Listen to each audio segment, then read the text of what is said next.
Taipei is a city immersed in East Asian history and global culture. Fast-paced and cosmopolitan, it offers a unique blend local and global. Noodle stand and 7-Eleven, Xiaobing Youtiao and Starbucks, night markets and Pilates studios. Taipei's vitality is built on layers of dramatic cultural change whose traces fill the city, intersecting with contemporary conditions to produce public space fraught with layers of meaning, some intended, some not.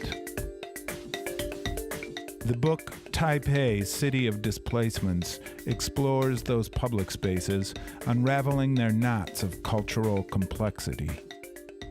Using maps, photographs, and film, Taipei begins by tracing the development of the city that emerged in the late imperial period. A few years later, the island was thrust into the hands of Japanese colonial powers who mapped and photographed the city as part of their modernization program. During the post-war period, we see photography in both government propaganda and social resistance, and the dramatic changes of the last few decades are revealed in films, where urban space plays a strong supporting role in the socially tangled narrative. Remaining chapters fill in that outline with specific materials.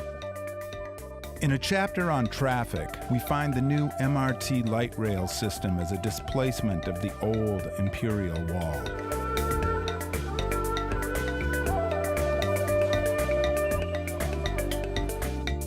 The small park in downtown is explored both for itself and as an emblem of a planned colonial system whose legacy lives on in various forms.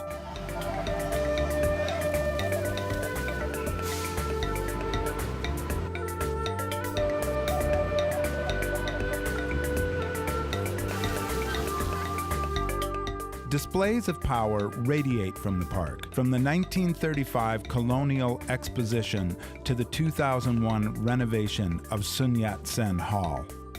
Civic statues come and go. Colonial figures melted down for Cold War heroes, who in turn are set aside for the new local politics of the 1990s.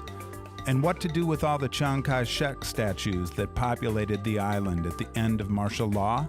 The solution, send them to the little town of Da Si to stand around looking at each other. Finally, an elegant bronze horse standing alone in the park and now treated as a piece of playground equipment makes us wonder, where did it come from? Why is it here?